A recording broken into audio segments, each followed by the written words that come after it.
Hi, welcome back to the Dylan Rounds case. Welcome if you're currently here in the live premiere. Today we're looking back at the Dylan Rounds documentary and setting the record straight, as the documentary highlighted and painted a negative picture on WarLike Raf, arguably in a slanderous way.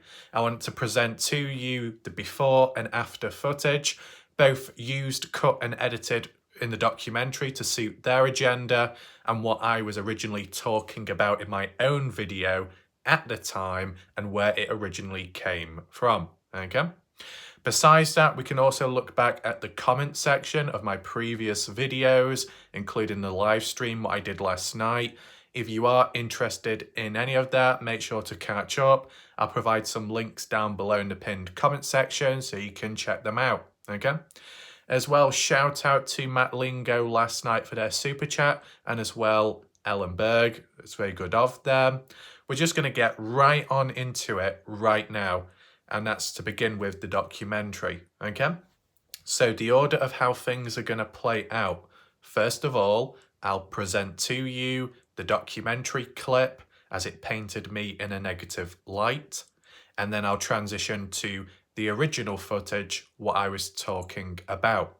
As well, I will provide a full-length video link to the original video of mine so you can watch it from start to finish and even monitor further.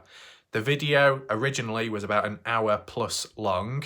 I'm not going to be presenting that to you today, but if you want the whole story, the whole context, the video will be available down below, okay? So let's just play that documentary clip right now. Something bigger going on here, and it's probably connected to something bigger. There was a wide variety of theories as far as what happened with Dylan from people all across the globe. Maybe Dylan accidentally hung himself when he was trying to escape. Could Dylan be in Mexico? His dad told me he was in Mexico. Just this morning, I was sitting at my desk when a woman from England called.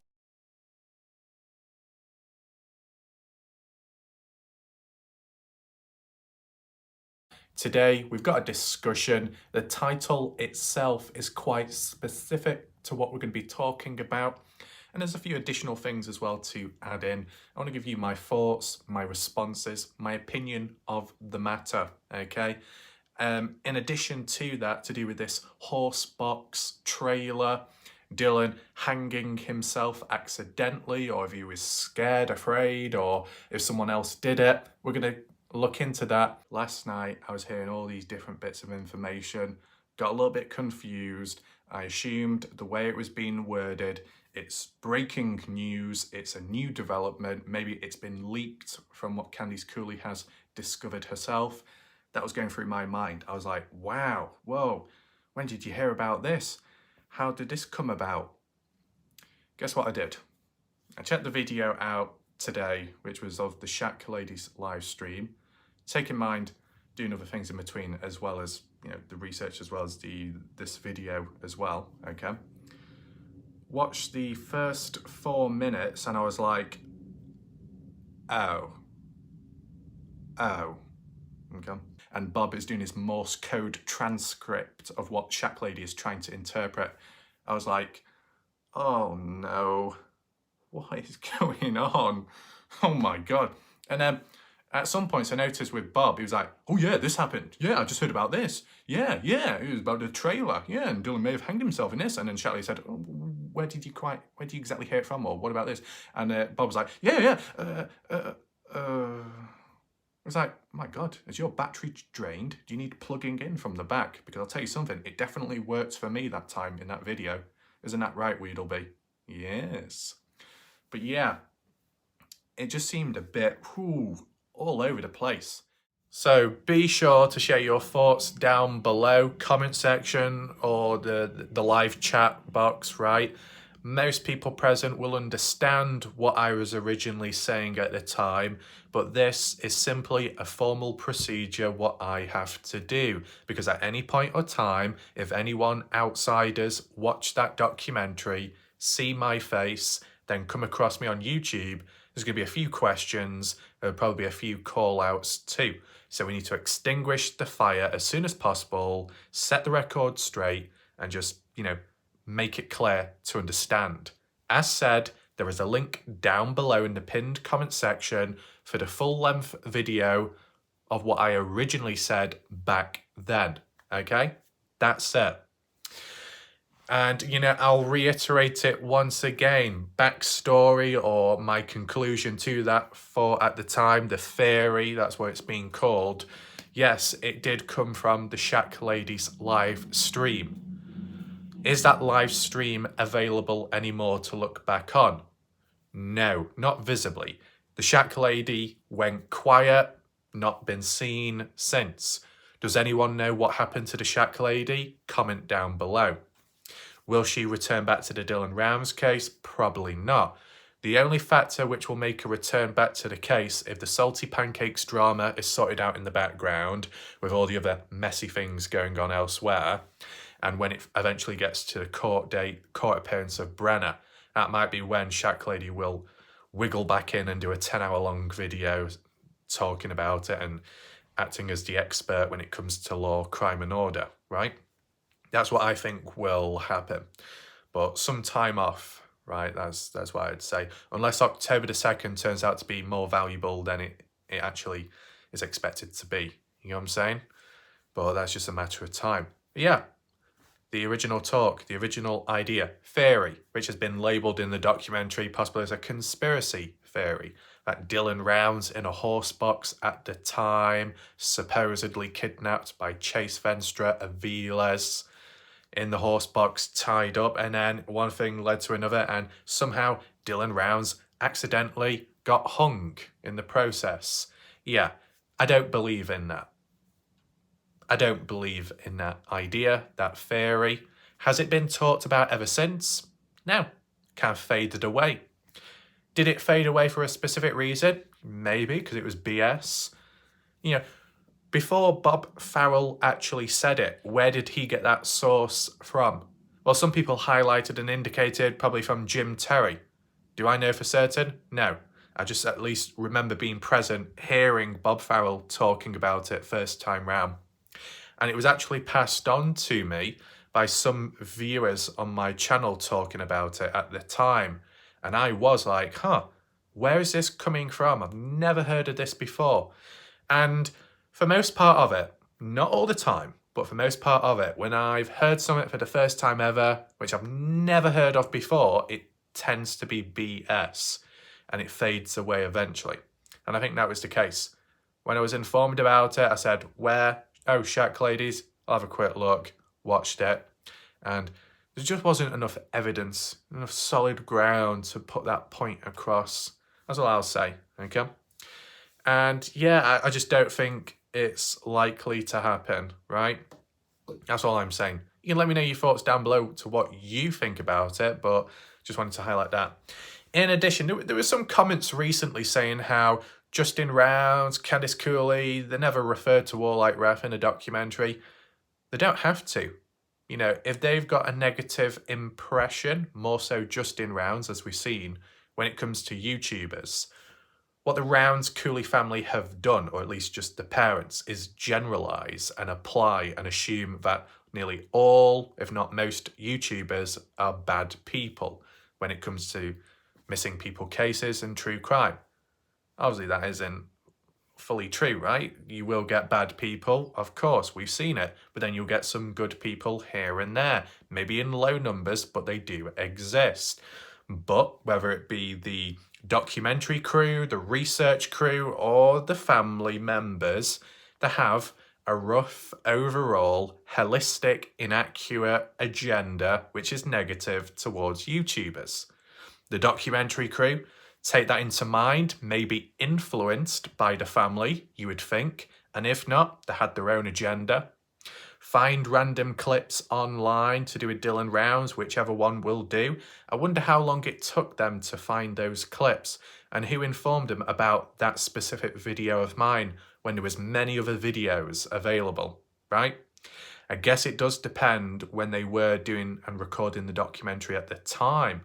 Was it around the time I was talking about that theory? Well, passing it on at least. Not really passing it on, more analysing and assessing it. You get what I'm saying? There'll be counterpoints here and there where people will suggest saying, well, if you thought it was that bad or that hard to believe, then why talk about it in the first place? You kind of set yourself up to this, Ralph. It's on you. It's your fault. You can't complain or mention the point about the documentary, including it in their research when you, the one that talked about it in the first place. Well, if I didn't talk about it, then would it have been mentioned in the documentary to begin with? And why wasn't Bob Farrell mentioned in the documentary? You know, considering that's where it came from. Considering that the family have had supposedly bad run-ins with Bob in the past, which turned out to be a bit of miscommunication, and other people behind the accounts. Well, that was included. So it does seem to be a pick and choose. As said, I wasn't credited, my name wasn't actually mentioned in that documentary, but my face was clearly visible and recognisable, right? And for people that are present on YouTube and those that have followed the Dylan Rounds case, pretty likely they would know who I am, because I'm the one that's created the most videos on the case, right? 370 plus videos now. So someone at some point is going to recognise who that individual is. And it can lead to negative repercussions. You think about it when there was fake impersonation accounts going out and about leaving negative comments. People thought it was me. Some came on over to my channel, had a word, had a mouthful, complained, whined, moaned, etc. And I just simply said, sorry to hear that, wasn't me, fake account. But although it was resolved fairly quick, it happened numerous times and it could have gone wrong, could have gone bad. Like with this documentary, same thing. Yes, Salty Pancakes was included. Yes, Black Dove was mentioned too. But, you know, should WarLike Raf be grouped with those type of people? Besides maybe Black Dove, should I be associated with those others? Not really, because you think of the coverage, the style is different to others to begin with. So there isn't really a link there. And this is the thing, linking back to that counterpoint of, well, you shouldn't have talked about it in the first place. Well, then what else should I have not talked about? And then it would add and add and add to the point where, oh, well, what was the point covering a case then? And then people say, oh, don't go over the top there. You know, got to think careful, which is not going to work, right? There's no harm in talking, there's no harm in analysing, there's no harm in debunking. You know, surely debunking would be a good thing, right? If you don't debunk it, the mystery continues, a theory spreads, the talk and gossip extends, more damage is caused down the line. If someone can come in with reasoning ability and practical thoughts and common sense, and maybe at a point in time some kind of evidence to go against this certain narrative, that would be a positive, right? But other people don't see it that way. Other people just see it as spreading this and spreading that. But at the end of the day, to really understand, you got to look at the wording and language, and that will set the record straight. That will make it clear. But if people have differing levels of vocabulary, then maybe it is a bit of a lost cause. Not much can be done then. You get what I'm saying? So, with that out of the way now, let's just return back to the comment section of my previous videos. Some interesting responses by people, I think Indiana, Corey, etc. on the Dylan Rounds case. See if there's any questions that need answering and just additional information on the case. You can react and share your thoughts in the live chat on the right hand side. Once we've got through all that, we'll just see where we are from there and proceed onwards. Okay? I'm just going to adjust the comments to the newest, and we're going to start from the bottom. Cleo, hopefully I'm awake. Heavy D footage. There is the link to the previous video and the link to Heavy D's. What does Watching Drama say about that clip though? Near the end of Heavy D's video, they brought up that a body was found. Did anyone ever do a deep dive on that? Was it an older guy who owned land out there? I don't remember his name right now. So I think it came to a bit of a head or a conclusion. I can't remember on the spot. I'll look back at that clip just to see. If it's not really cleared up in tonight's video, then I can do a focused separate one on the matter and then we can start discussions there. But what else is mentioned? Did anyone else catch in the Heavy D video at the timestamp of 26 minutes and 5 seconds that you can see Justin Rounds and his two kids? Too bad we didn't get an interview with Justin at that time. Oh, interesting. No, I didn't notice that once again. So Interesting observations there by watching the drama. I'll take a look back at the Heavy D video, the original, as well. In addition, I think by Indiana, there was additional observations made and certain language used by Heavy D or Candice Cooley that needs to be looked at. No harm in doing so because it is very fresh. As for when it happened at the time, with it being early on when Dylan Rounds was reported missing and the investigation started being underway. So yeah, we'll look back at that link. I'll watch it from start to finish. I'll make bullet points and we can use it as a proper analysis. I don't think I ever did a proper analysis on that video. I only looked at a section of it when it was the whole key fob discussion at the time, when we first noticed the contradictions there. And once again, shout out at the time to Julie, wherever Julie is anymore. No idea, been missing in action for a long time, for almost a year or so. But she was the one that first noticed it about the contradictions of the key fob. So that's interesting there. Yeah. So yeah, definitely I'll take a look at all that. We can do a separate video. Cleo with the apple. And we've got Corey here. Let's see what Corey says. Just click read more. Corey responding to Florida Hiker saying, the answer is no, never. We just owned the property and had Ed Harshbarger work, built the tool shed and fenced and put in the hookups, etc. Ed Harshbarger was hired by us to find guys to help him. He never finished the job, took off with money and left a mess. So you're talking about what? Grain shed property when you refer to the tool shed? And had Ed Harshbarger work and build the grain shed and fenced it. Right. Was hired by us to find guys to help him. Never finished the job. Right, so the job was never finished.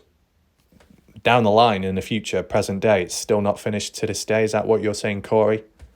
I mean, I've only seen a portion of the property and from the footage what I've looked at. I've seen some fencing in the area. Hey, but Corey, does this tie in with when I noticed by the side of the fence there was those metal poles laying on the side? Was that to do with unfinished work? Let me know your thoughts down below, Corey. Okay. Let me know your thoughts in the chat to what you think about this. Idea of Ed doing a half-hearted attempt of the work, taking off with money. Maybe not a surprise. Responses by Drama saying, hi Corey, I have a question about the land Dylan farmed in Lucin. Not the one with the grain shed. How long did you own that land before it was sold to the Rounds? Did you guys ever try to farm on it? What was the old crop? Right, so I believe what watching Drama is referring to here is the land of Dylan Rounds' farm. Is it? Let me just double check. I have a question about the land Dylan farmed in Lucin. Yeah, the farm. Correct. Corey responds back to that saying, until Larry Rounds decides to pay it off or not, we still own it. It does not matter to us. We are not worried in the least. But it has nothing to do with Dylan's murder. Our personal business, so why ask? But here is your answer. Yes, we owned the property where the tool shed is. Then we did a transfer, owned it about 25 plus years before Rounds agreed a loan. Is that what AG means? When Dylan wanted to switch based on payments he felt more comfortable with, the deal was we also found Cecchio and he wanted the shed property, but Cecchio asked if we felt Dylan could farm both. If so, he was willing to take the shed property. Dylan said he felt okay with that. A hemp crop was the plan on the shed property if we could get a contract. We did not put in crops there yet on either, but had a crop of hemp on other land in Lucin, which did really well in that soil out there with a water drip system. The plan was also to pour several concrete pads and hookups for vacation camping on the shed property, which Ed Harshbarger never finished. The rebar and wood had been taken out there long ago, way before Larry made the deal. The sewage tank and hookups were never completed by Ed. He took off and left it. And whatever money he grabbed, then Dylan wanted to switch property, just farm. AG. Paperwork, not a big deal. The fuel tanker was at the shed property, not at Dylan's. Kurt's first cousin came and took the fuel tanker. We never lived there, never wanted to. It was just a business investment. John Sheldon talked to Dylan all the time about the crops and etc. Well, pump, soil, etc. We have a farm in Montana, but the soil is totally different. We knew Don, Ed, Brenner never had permission to be there. Kurt and Ed came up with that idea. So yes, he was squatting, and it was not okay. Just one more scammer out of many. Kurt only knew Dylan for about 60 days, maybe a little more, short time. Although he was hired by Dylan to help put in the main line, and Dylan went into Montello several times in that 60 days and stayed at Kurt's, and I guess they helped each other a little. Kurt did not kill Dylan, nor did Don, nor did Brenner. We just want the truth from the players out there and the part they played. Hopefully they all will say the truth. Okay, a lot to take in there. Let me know your thoughts down below. Maybe there's some bits here you've never heard of before. Watching Drama responds, thanks for taking the time to write all that, but I guess I should have asked you specifically when around that year did you buy the land that Dylan farmed on? Now, that's the thing. Corey may respond back to this question of Watching Drama afterwards, later. I'm recording this video now. I don't see the comments yet, but they may be posted at a later date. Hence why they're not showing up on here, right? I mean, there's a lot to take in there, right? Maybe the things that stand out the most is Ed Harshbarger not completing the job fully and walking away with money. And maybe more so the bit about Kurt Wadsworth. I mean, that's saying that in another area within Lucin, that the soil was okay and things were able to grow somewhat successfully. I mean, if you think of the pivot, which was north of the grain shed property, not Dylan's, but another one, that if Don Hatley looked after that pivot correctly, things could have growed there. And the same with Dylan's pivot, but it's just that never a success because the people weren't present at the time to look after it properly. One was dead, the other one was a bit lazy, Don Hatley. So it could never be like proven properly, even though there was a good chance of it working out. The bit about Brenner squatting and that being confirmed by Corey, that tying in line with what Candice Cooley has said several times. Although Candice Cooley has been called out by different people for lying or misinformation or making mistakes, there seems to be a consensus here with Brenner squatting on the land. But it might be quite a few viewers in my chat or spread about in the Dylan Rounds community that strongly believe that Brenner wasn't squatting. But why is that? As Corey says here, it was like some kind of idea created by Kurt Wadsworth and Brenner themselves.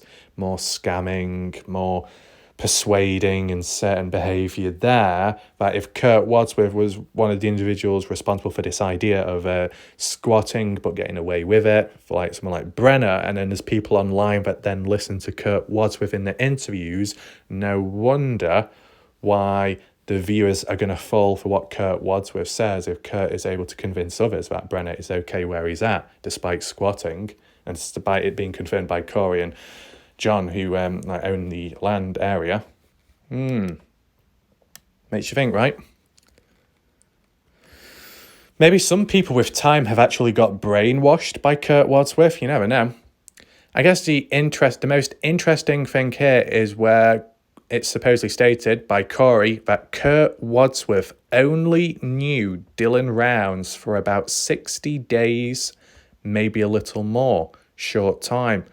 Although he was hired by Dylan to help put in the main line, I assume of Dylan's farm, and Dylan went into Montello several times in that 60-day period, staying at Kurt's, as the same story told by Lance Kelly in the area almost every day.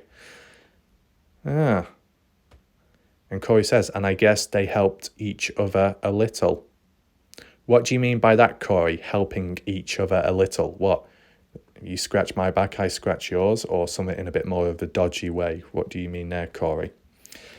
But yeah, I mean, if this is all true, on the basis of that, the way Kurt Wadsworth has presented himself, appearing and acting that he's a long-time friend of Dylan's, a great close friend, etc., strong bond, and yet here, only about 60 days. What is this? 60-day fiancé?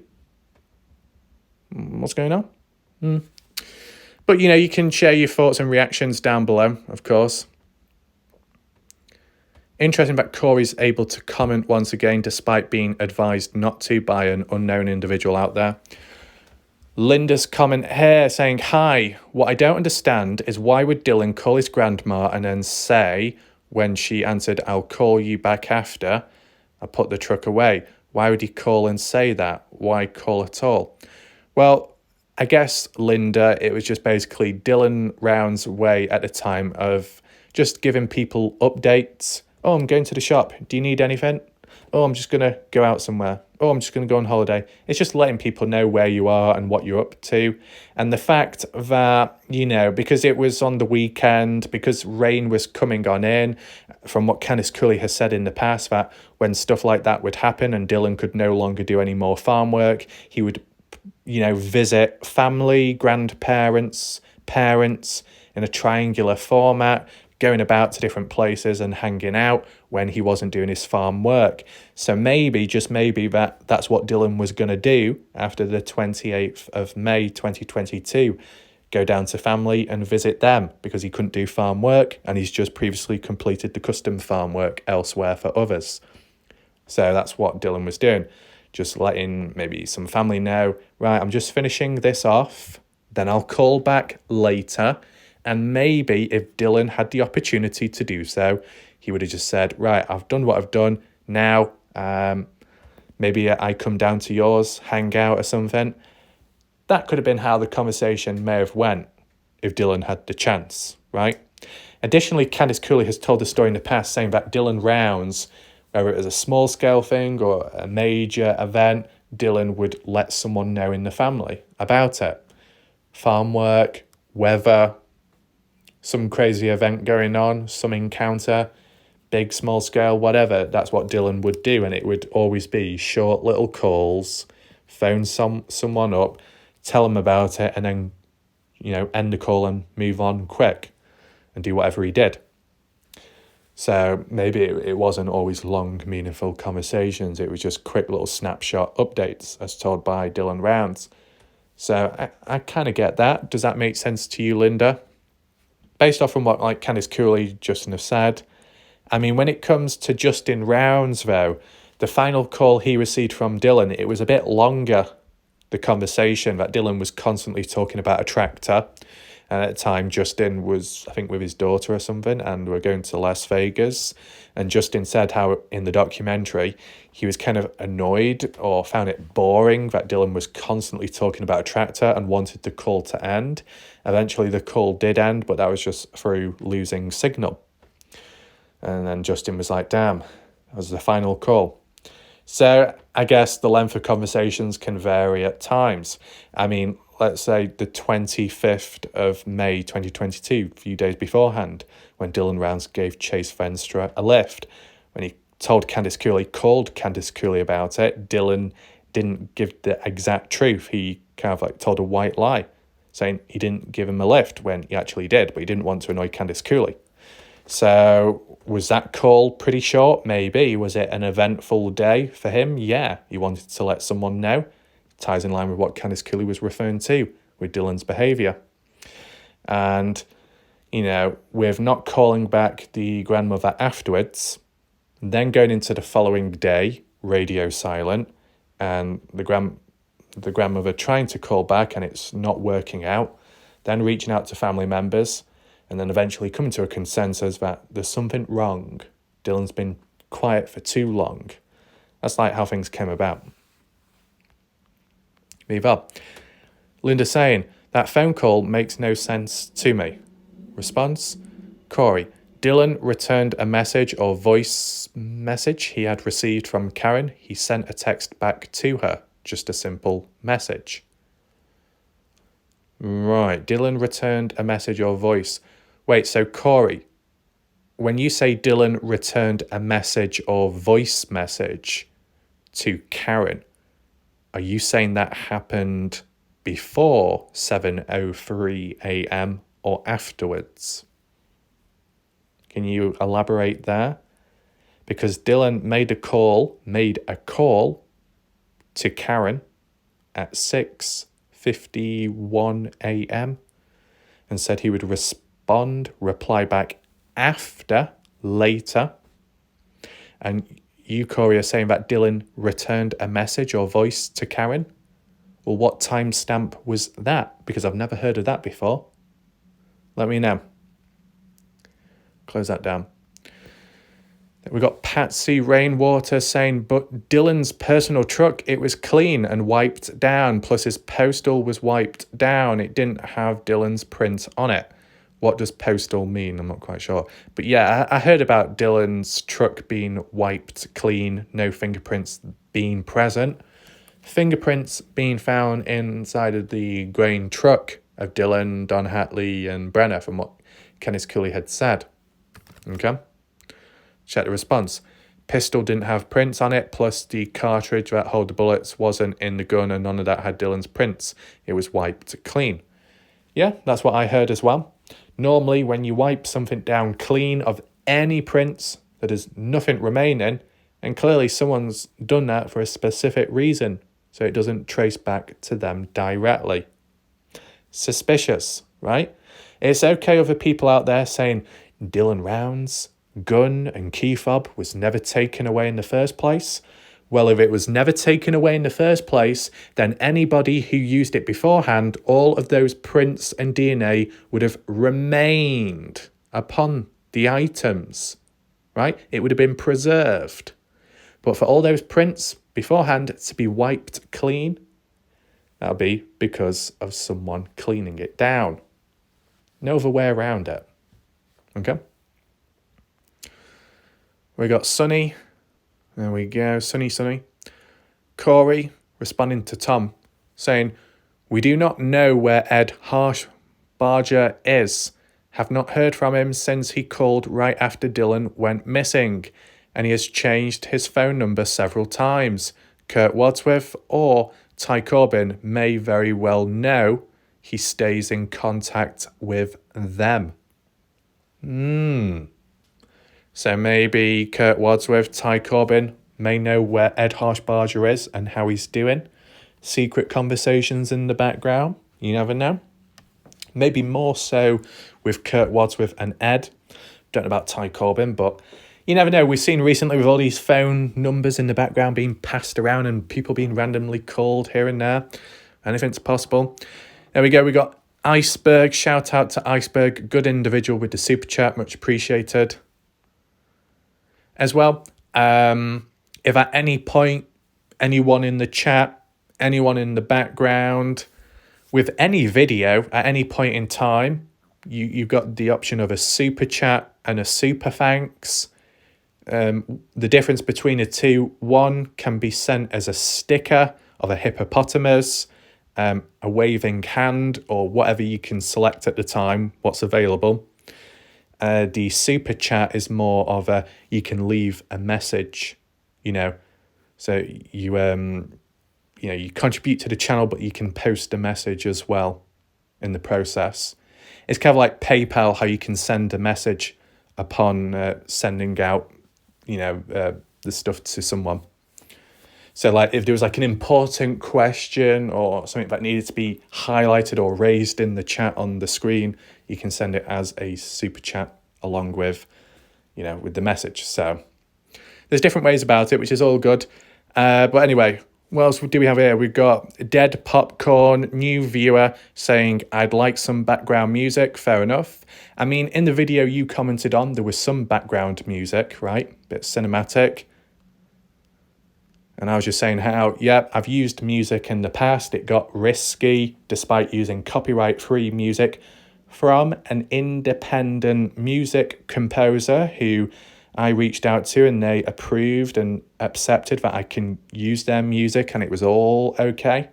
and then YouTube and third-party ID copyright claims came in, them claiming that it was their own music when it wasn't to begin with, and that the actual music that was claimed as copyright in my video didn't even exist. Was there any way about it? You can dispute it, but it's a bit awkward to do so because you need all this documentation and everything. Do you have it? Not always. It's messy, right? You can mute the music, you can trim it out, but then it takes for days upon days. It takes way too long. It can take more than 1 to 2 weeks. Is it really worth it or efficient? Not at all. It's too risky, basically. Deadpool saying, I have used it with no problem. It's tricky, not going to lie, but you still have the video file, upload it as an unlisted or whatever, then re-upload it, change the setting of it to public. The thing is, there's been times I might have uploaded a video, it received a copyright claim for no good reason. I re-uploaded the video at another point, it didn't get claimed, it was perfectly okay. But I shouldn't have to be in a position where I've got to keep duplicating, uploading videos onto my channel, just crossing my fingers that the next one will be okay. I don't like uncertainty. I don't like things being unstable, right? And as well, in addition, with previously YouTube unjustly treating me bad by limiting almost every video of mine for many months, I don't trust anything. I don't trust YouTube. I don't trust the certainty at the moment in time. For now, at least, my last 2 videos have not been limited, so I'm okay at this moment in time. But still, how can one celebrate it supposedly being fixed? How can one celebrate the self-certification score going back up to high when it could come crashing down once again in the future? There's no certainty, and that's what the problem is. If you celebrate too early, knowing my luck, something bad will happen shortly afterwards. So I can't really say much more on the matter, to be honest. Is that it, pretty much? What's this one by Dead Popcorn? You have so many videos with 100,000 views, so it makes sense. People who like your style subscribe, and the algorithm doesn't show them your videos because of the low view count and sub count relative to other videos, or the topics you cover are just not interesting for them and they don't unsub. So that what leads to having a high subscriber count but a low viewer count over time. But this is the thing, Kenny Veach video. I mean, first of all, Dead Popcorn, like how you said, I've got many videos with 100,000 views. I don't really. I've got, if you used to say I've got quite a few videos over 10,000, 20,000 views, that would be correct. But what were those successful videos for most part of it? Warhorns and Kenny Veach. So would that instantly make it seem as if, well, that's all I have to do on my channel, cover Kenny Veach and Warhorn videos? No, it doesn't work like that. It worked at the time, but if I make a video now thinking, oh, I'll upload a Warhorn video and expect to get 100,000 views just like that, it won't happen. Not a chance. Because what happened was, I uploaded the Warhorn video, the very first one in 2018. It took nearly 2 years for it to get about 50,000 views and onwards, and it accumulated with time, okay? It wasn't immediate. When I noticed it suddenly got recommended and it got views, it surprised me, it shocked me at the time, because back then I wasn't covering Kenny Veach. I was a nobody. My channel was like non-existent out there. Then here and there I uploaded the odd other Warhorn video, which got a fair few views over time once again. Nowhere near the exact amount as the very first Warhorn video, but still quite a few views, as you see to this day. But with every Warhorn video I uploaded, it did receive less views. One video, 200,000 views, the next one, 100,000 plus views, the next one, 90,000 views, the next one, 50,000 views, the next one, 30,000 views, and then the other one, 14,000 views. You see how it goes down with time? Just that the trend has ended, I guess. If I tried it now, maybe it would flop. When it comes to Kenny Veach, hard-hitting ones and key discoveries, they will do somewhat well, but you can't always expect to come across key findings all the time, right? It's every now and then, and that's what makes it special and impactful. If I do regular Kenny Veach videos, they probably won't really do much, right? But they need to be covered, or when there's a chance and opportunity, I will cover them regardless. When it comes to the Dylan Rounds case, when I moved from Kenny Veach onto Dylan Rounds at the time, statistically speaking, as for my standard not every day because I didn't do it at the time, but for my standard Kenny Veach coverage videos, I got more views on the Dylan Rounds videos than I did towards the end of covering the Kenny Veach case. So there was improvement.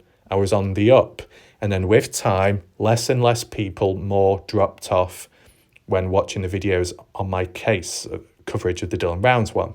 But that's to be expected because all round, across all boards and channels that covered a case, views went down, such as Lance Kelly. Lance Kelly could upload search videos. He could get about 10,000, 20,000, 60,000 views on his videos. Same with Scott Natal. You look back now at what they're getting, they might get about 500 to about 4,000.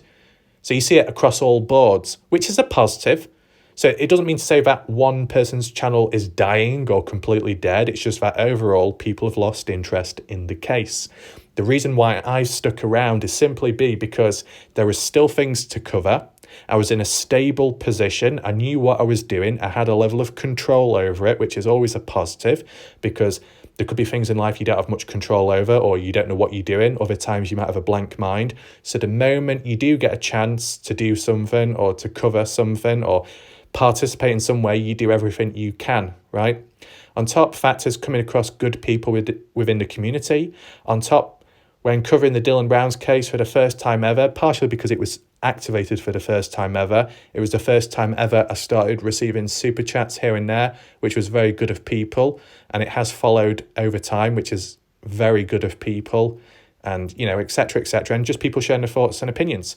So it shows one must be in the right direction because people are acknowledging it in some way or another, but there is still things to cover in general and material. Then why stop?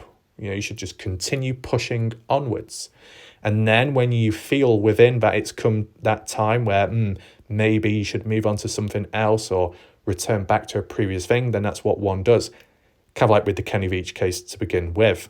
The thing is with my channel, you could call it slow, steady growth. It's not a one-hit wonder. There'll be many people out there who will have 20, 30 million views on their channel and have only got one video. It was uploaded about 11 years ago. One hit wonder. What did they do afterwards? Not much. As for the other gaming channels, which might get 500,000 to 11 million views on a gameplay clip or cinematic cutscene or a funny moment, a short video, and people respond back on their channels, whoa, I didn't think after coming back after 2 months I would get this many views. I guess the YouTube gods and algorithm favored me this time. Oh my God. And then you look at the subscriber count, it's gone up by about 10, 20,000. You look at the views on their videos, that's gone down though. These one-hit wonder videos that get millions of views, majority of the time, 9 times out of 10, they can't maintain that amount of views. So sometimes being a one-hit wonder is a bad negative encounter. You don't want that. You don't always want that. Slow, steady growth and constant progression is probably one of the better things, right? I've never lost subscribers, or at least been notified of that, which I guess is a positive in itself. Statistically elsewhere, yes, I've been notified it has dropped down. But this is the thing, right? Quite a few months ago, it died down quite a bit. But I continued onwards, I pushed onwards, and then we got the never seen before information coming out on the case, and that actually revived the case. These are all like little inner experiments upon experiments, right? You do what you do what needs to be done, and you try your best. And even when it's a sinking ship, how long can you survive for? How long can you continue on? Can you rejuvenate anything? Can you bring back any form of energy within the case? That has happened.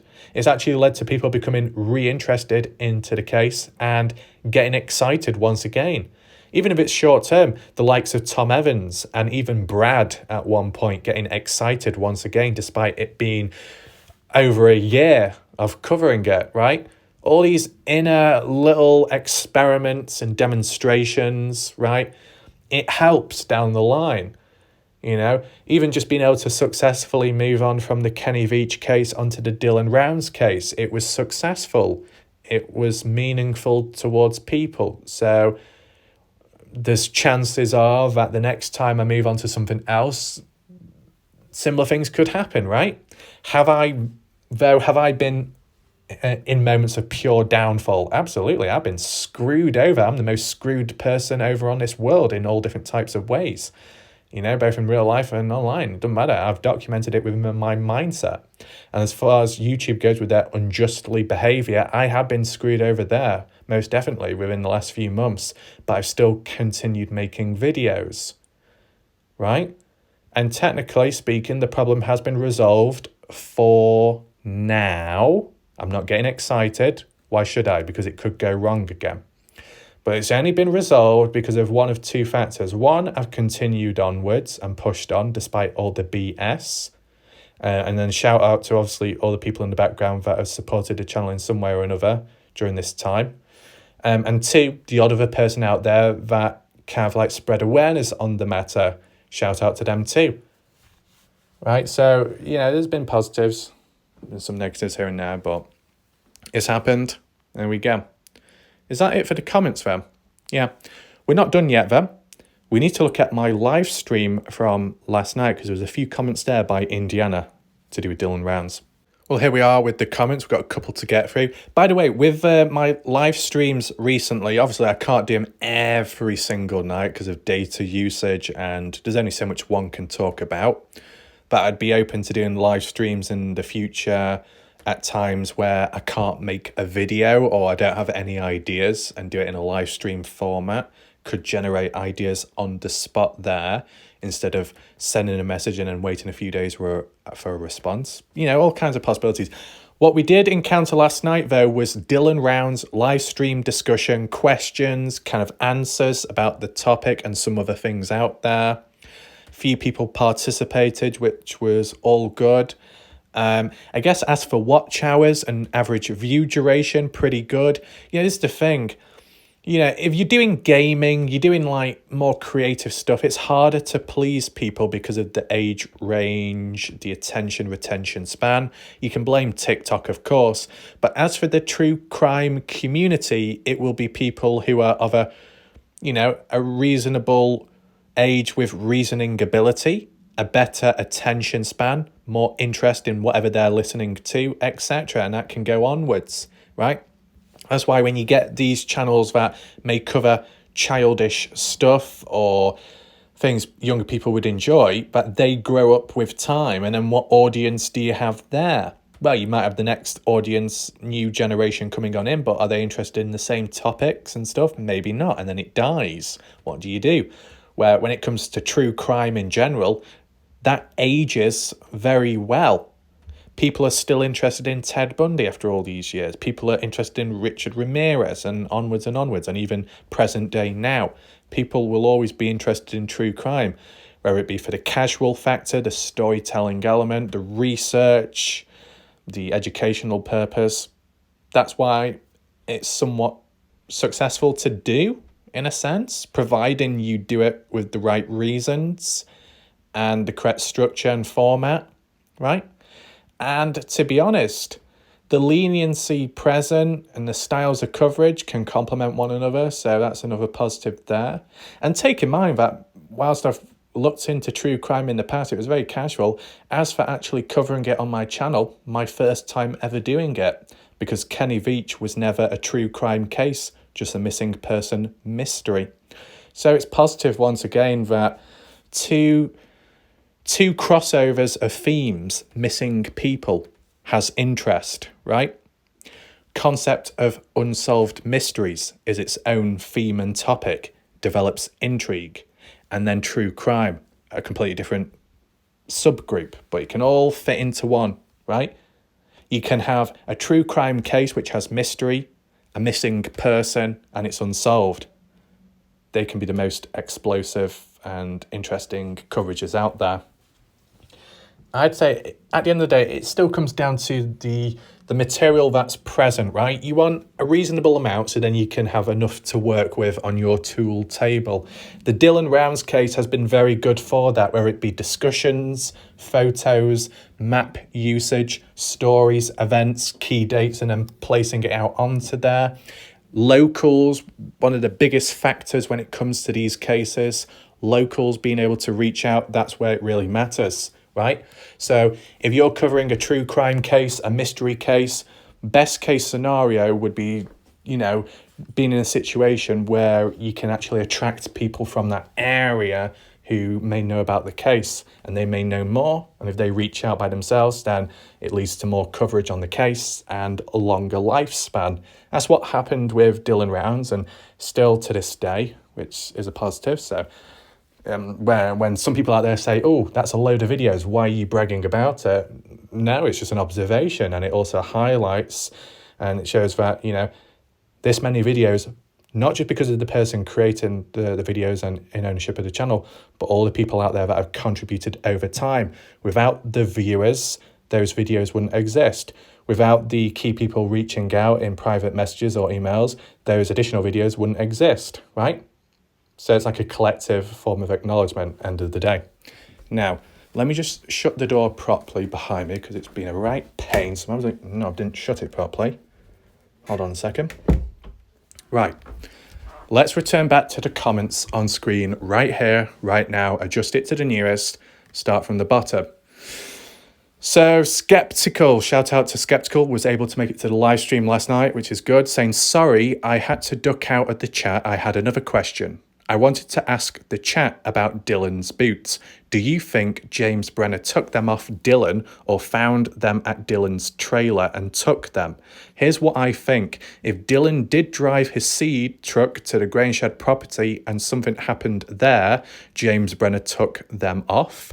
If James Brenner found them at Dylan's trailer, then I see two things happening. Either Dylan didn't drive his seed truck and something happened to him at his trailer whilst getting ready to take his seed, or he drove his seed truck in a hurry without his boots, which is highly unlikely, unlike Dylan, since Candice Cooley says he always wore his boots.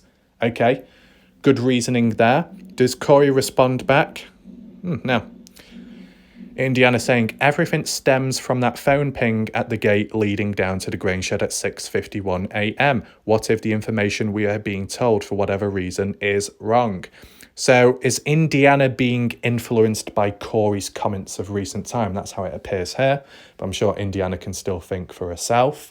I mean, some of the points mentioned there by Skeptical do tie in with what Corey was originally stating, so there's always that to acknowledge. As for Corey, if you want to share your thoughts and your response to Skeptical's comments and suggestions here, feel free to do so in the comment section down below. Yeah. Do you think that James Brenner took them off Dylan or found them at Dylan's trailer? Well, I think Candice Cooley said from what she was told by Brenner himself that Brenner came across Dylan's boots near to the grain shed, so he picked them up, took them to his trailer, left them outside, and then took them to the dirt mound afterwards, and claimed he did that because he thought Dylan wasn't going to return back. He didn't see Dylan for over a month. The bit about not seeing Dylan for over a month is somewhat true beforehand because Dylan was doing custom farm work. But then afterwards, for Dylan on the 28th to be present near to the Grainshed property, at least, supposedly because of the phone pings, then it highlights that Brenner was lying about not seeing Dylan. Technically, Brenner must have seen Dylan if the phone pings were on site. And with Brenner having Dylan's blood upon him, then obviously Brenner would have seen Dylan at some point or another because of the blood being upon him, right? So, yeah. Close that down for a second. Cleo, thank you for that. Have a nice sleep. Okay, that's good. Indiana. Okay. Indiana says, Justin's comment that Brenner said something about a bit of an altercation about the gate to the grain shed, it does not match in with Brenner supposedly having drove the grain truck down to the grain store, nor the phone ping at the gate at 6:51 a.m. leading down to the grain store. Yeah, fair point. Response-wise, Badger, yes, Indiana. And it doesn't explain why Brenner took Dylan's phone to Dylan's farm for about 30 minutes after Dylan was killed, because we know of the video and phone pings. Yeah, fair enough. Oh, get off. Indiana says, and Brenner, after turning up at Dylan's farm in his own truck to root about for any spare cash in Dylan's trailer or truck, could it have been also been Dylan's truck that Brenner wanted, as well as the grain truck, which was already down at the grain store, hence why he locked the truck up and took away the key fob so no one could take the truck with a view of coming back for it later, and at the time took away Dylan's gun before returning back to the grain store in his own blue truck. After all, you can't drive both trucks at the same time, can you? Fair point, Indiana. You know, opportunistic behaviour out there, other people coming across it, let's say Chase Vanstra for whatever reason. If other people take it, then Brenner misses out. Brenner doesn't want that competition, so maybe lock it up to enable no one else to get a hold of it. But even if you lock a truck, someone could break into it and hotwire it in some way if they're that desperate and passionate about it. But let's just return back to the first comment here at top. Okay. Indiana saying Justin's comment that Brenner said something about an altercation about the gate to the grain shed. No. I think you're getting mixed up, Indiana. What Justin Rounds was referring to, providing it's what you're referring to as well, is that when Candice Cooley and Justin Rounds got down to the farm, I believe on the 30th, same time it happening, of them getting down there, when Justin Rounds and Candice Cooley confronted Brenner, besides Brenner randomly talking about Dylan not being able to handle a gun properly, which is a bit of a weird thing to say on the occasion, Brenner brought it up in a cold, calm, collective way by stating that Dylan Rounds backed, reversed into his horse gate. The horse gate is different to the gate of the grain shed property, where the phone ping was at 6:51 a.m. The horse gate, which was supposedly damaged by Dylan reversing the grain truck in the grain shed, can be visible, as we've seen photos by Glorin Dylan and more so Salty Pancakes when they went down there. When we looked at the grain shed property inside and looking outwards on the left-hand side, you can see a gate on its side. And then opposite it, there's another gate which is flipped the other way around, stood up, and it's actually got like a dent in it, as if someone crashed into it. I believe that must be the horse gate, what Brenner was referring to Justin Rounds and Candice Cooley about Dylan accidentally reversing into it. That would make sense because you have to reverse the grain truck inside the grain shed. And if the gate was closed at the time, Dylan would have crashed into it. That could have triggered Brenner, considering Brenner is quite defensive over his horse and the gate overall of the property, etc. So it could have startled him, it could have annoyed him. Now, my question would be, was the horse inside of the grain shed at the time Dylan was trying to reverse in? I don't know, but that would be interesting to find out, wouldn't it? But hopefully that answers it, Indiana. You know, if that argument never took place, then you could say Corey is right about Dylan never making it to the grain shed nor driving up there. But Brenner said about the issue of the gate, the horse gate, and Dylan crashing into it. So obviously Dylan would have had to have been on site at the time of when it happened. Which is, in general, a contradiction, though, to what Brenner said to Candice Cooley about not seeing Dylan for over a month when it came to being questioned on the boots. Obviously, Brenner, on the spot, contradicted himself on two different occasions, right? You could argue, well, which one's true over the other then? But I can't get where you're going. Shout out to Caroline Middleton, saying, it'd be interesting to be able to see chat whilst listening. I missed the live. Oh, so Caroline, are you talking about the live chat replay, where if you don't watch the live stream, you can catch up on it afterwards and then the live chat will show up on the side of the screen? Yeah. Well, that's how it works with live video premieres. And there is an option in the video settings to enable live chat replay. Now, most of the time, I forget to tick the box, but the live chat replay still works, which is odd, doesn't make sense.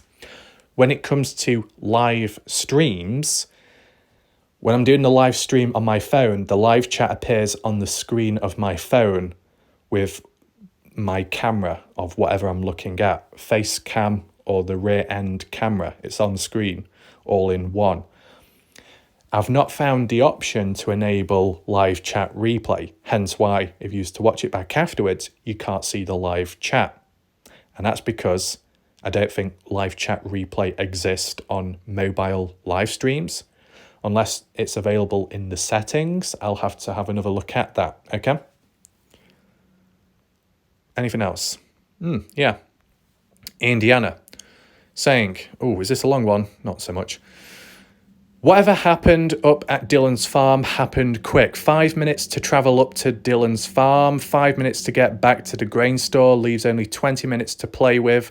Were any of Brenna's fingerprints found in Dylan's trailer, Dylan's truck, and did anyone ever think to check for fingerprints on the pressure washer, given they thought the truck had been used to possibly move Dylan's body? Then pressure washed it to hide evidence of this, when the chances were it was just used to wash away any footprints around Dylan's truck. Dylan had already pressure washed his truck come Friday morning, and I've not heard any news yet up to now that any cadaver dogs made a hit on Dylan's truck. Yeah, I've not really heard anything on cadaver dogs acting out on Dylan's pickup truck, but we saw that earlier comment earlier on, and same with what I've heard from Candice Cooley early on in the case, that Dylan's pickup truck specifically, there was no prints inside of it. Despite the truck being locked, despite the seat being adjusted and all-wheel drive turned on, and supposedly the gun being taken out, yet there was no prints, despite someone rummaging about inside of the truck. So they cleaned it down. Now, that would make sense if the gun and key fob is cleaned down and wiped off any fingerprints, and the truck is as well. It would imply that whoever went down to the place to begin with and fiddled about with Dylan's vehicle was the same person to return back the gun and key fob, because it follows the same pattern behaviour of cleaning everything down and cleaning their traces as they go along. But does that seem like what Brenna would do? No, because Brenna seems a messy, clumsy individual, which would then highlight possibilities that another person is involved in some way or another. Somebody else that is cleaner and tidies up after themselves, hence why they've not been found yet. Maybe you could put the argument across and say, gun and key fob taken, returned by somebody else out there. And because no prints are on those items, that's why that person is still walking free. Different ways of looking at it though, right? Anything else to highlight? Not really. This person, shout out to them, saying, WarLike Raf, a few months ago when I strayed onto Bob Farrell's channel, someone on chat mentioned Black Dove. They said Black Dove, had said he was ill, but didn't say what ailment he had, or illness he had. Since then, this person heard that Black Dove had died. I have posted this on here a couple of times to let you know. You must have missed it, or maybe I posted it in live chat. Not like me to do that. Oh well, third time, hope it gets through. Well, I can confirm I have seen your comment and I have read it out successfully. Response-wise, Indiana, wow, really? That's sad. Shame I don't recall who posted that info. Who recalled that? Who said it in the first place? Who stated it? The fact that it was on Bob Farrell's channel raises a bit of suspicion, I would say. They said Black Dove, had said he was ill. Right. Someone on the chat mentioned that Black Dove said he was ill. That he supposedly died. I mean, we've not heard of updates since, so you could suggest it's true. Let me know your thoughts down below. The only other thing I wanted to point out quickly is that on Black Dove's channel, it appears that some videos are missing. I mean, here there's about 6 of them on his channel. If you go over to the short section, there is a few more, as you see down below, but there is at least one key video missing out of all of them that are publicly visible here. And that is the one where Black Dove showed his face, but it was obscured by filters and he was in darkness. Does anyone remember that video? And he was either singing or mimicking with his lips the lyrics of a song. Does anyone remember that one? And people were leaving comments saying, oh, how mysterious. Bella V leaving a comment, I think, saying, oh, my, you're really handsome, etc., etc. Now, why is that video no longer present on the channel? Was it deleted? Was it privatized? Does it tie in line with anything? I mean, we're not going to go on the video now because of music and copyright, but in one of these short videos, whichever one it is, there's a comment where someone said, hey, Black Dove, how have you been? How are things? And that was 11 months ago. That's a long time ago, right? And Black Dove responded saying, hey, I actually feel worse now. So I don't know if that was hinting towards anything, but that was quite some time ago. Now, to everybody else, when was the last time Black Dove was, present? Was it 11 months ago or was it 10 months ago? It depends. That comment may have progressed worse, hence why there's been a level of silence. The only other thing that Black Dove did mention in the comment section, but once again, that was about 11 months ago, was he was trying to find a new IT job. And in the meantime, he didn't have much to do, so it was kind of depressing for him. That's what was mentioned in the comment section. I'm just relaying it, right? You can check it out for yourself. But he also felt disheartened that no one else was covering the case properly and that he related to it by accidentally stumbling across the Dylan Rounds case on Reddit or something, and he related to it in certain ways and something to do with following a Las Vegas case as well. So, yeah, just random stuff like that, which you've probably already heard of before, but I'm just interested, why was that one video, though, what I was talking about of his face and, the mysterious part of it, why was it taken down? Why is it no longer public? Channel created 31st of August 2013, so a long-standing one. Anyway, just to prove to you the deleted video or the privatized one, I'll show you a screenshot of it right now. Here it is. This was the video, and you can even look back at my other video where I was looking more into it and I was changing the filters, just simply analysing at the time, trying to understand who was Black Dove at that moment in the case and how did they know so much or supposedly know a lot about the case as for the ins and outs and the background info, right? And there was a few comments at the time saying, well, maybe Black Dove has to conceal his identity, etc., etc.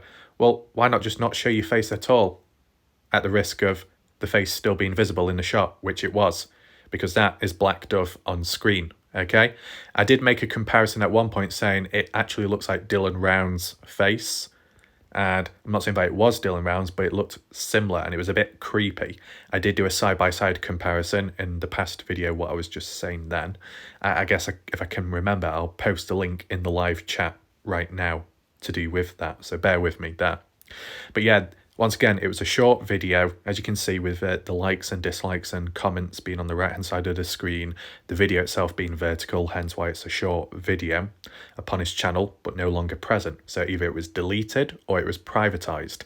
Now, did that occur before or after the rumor came out of Black Dove being ill and maybe passing away? I'm not quite sure, but I just wanted to share with you this because once again, documenting material which has vanished over time. But luckily, got a screenshot of it. It's under control. Be sure to react and share your thoughts down below regarding this and such as the material on screen right now. So although late to the party mentioning it now, but only because it's relevant now with what I've just read, the title of this video somewhere will mention with a question mark, not a fact, not a statement in that sense, but more so a question. Black Dove dead? Black Dove passed away? Why? To generate discussion. If there is a lot of uncertainty regarding a person and answers are needed, how else do you do it?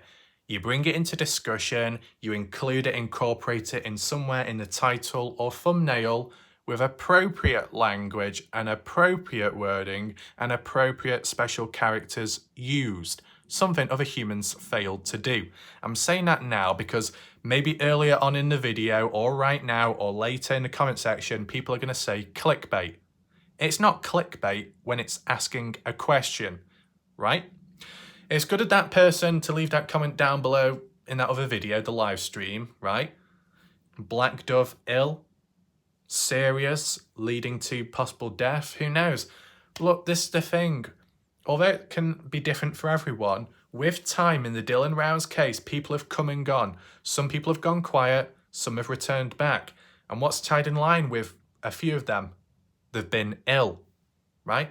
A few people have been ill over time. Famous Op, she was ill. She went quiet for quite some time. Then she recovered. Then she got ill again. Was it that virus? Yes, supposedly. Why has she not showed up since? Well, Famous Op is active on YouTube. She just doesn't comment on my channel because she was threatened in the past by someone that her channel would be taken down if she continued to watch my videos and comment on them. That's what Famous Op said. Famous Op being threatened in the past. She's not returned ever since. What about Ashley? Is Ashley ill? I don't know. What about Julie? Is Julie ill? I don't know. What about Rainbow Sun Dragon, the German person? Are they ill? I don't know. What about Dale? He is ill at this moment in time and was ill once again. So that explains the absence of him. Graham Knott, is he ill or just elsewhere? I think elsewhere. What about Rhonda? Where did Rhonda go? Don't know. Did she get ill? I think so. I think Rhonda said she had a problem with her lung. She had a punctured lung or something. Unless I'm getting mixed up with Cuppy. Cuppy was another individual that became ill over time and spent some time in hospital. I've not seen or heard of them ever since. There's a lot of people getting ill over time. Is there a correlation with one another? Maybe some, others not. Does it tie in with Black Dove? I don't know. You get what I'm saying? No harm in looking at these patterns to try and understand if there is some kind of linkage going on. If this video was enough to trigger a response from Black Dove, even if it was a one-off, one-worded reply, then that would be a success in its own right. You know what I'm saying? But here's the thing, and just to close on it, one key overall pattern what I've noticed with the Dylan Rouse case and community is that the talk and the theme of illnesses seems to originate from Jim Terry's channel. When someone's gone quiet, oh, it's because they're ill. When Bob Farrell was still going live despite not being present, oh, it's because he's died, had a heart problem or something, or a heart attack, whatever it was. Oh, what's happened to a person called Michelle? Oh, she's passed away, supposedly. What happened to that other person in the background? Oh, she died. Oh, that person died. Oh, that person's in hospital right now. Oh, that person's on the floor not responding. Do you see that weird theme and pattern and maybe obsession when it comes to the first thought that comes to certain people's minds out there, mainly Jim Terry? Oh, illness, death, illness, death, death, illness. And at times it turns out to be complete BS and a lie, right? Is it done in a joking, fun way to them? Maybe, yeah, maybe. But when people hear about it third party and from afar, they take it serious and think, oh no, have they really died? Have they really passed away? Some people get upset.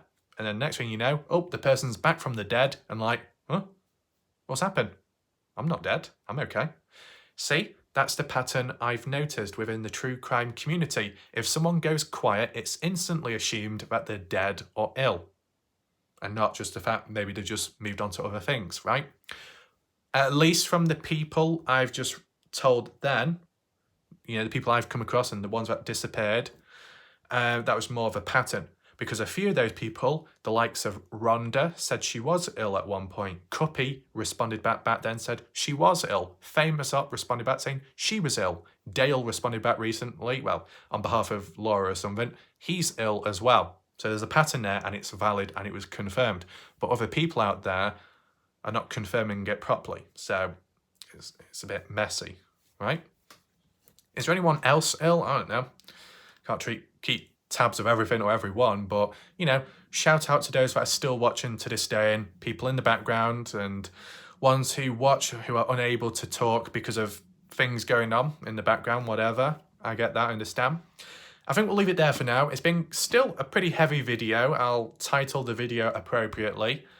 Something like Dylan Round's documentary, Slandering WarLike Ref, The Record Set Straight, or Telling the Truth as It Should Be. Insert Black Dove dead, ? For the reasons, and then important discussions. Who knows? There's a lot going on in today's video. If you have just joined late, make sure to rewind back and catch up on it all because there's some important points mentioned. If you have fully completed the video and you want more, feel free to go on my channel and look back at my recent videos uploaded there, as well as my live streams, and let me know what you think down below. Leave comments, feel free to like and share the video to spread awareness of these discussions most recently and this video itself. Hopefully you enjoyed it and you learned something new. As for now, it's time for me to go. I'll see you next time. The next time probably will be either a live stream or it'll be another live premiere looking back at Heavy D's first video, one or the other. And then we'll see where we are there at a checkpoint. For now, it's time for me to go. Goodbye and good night.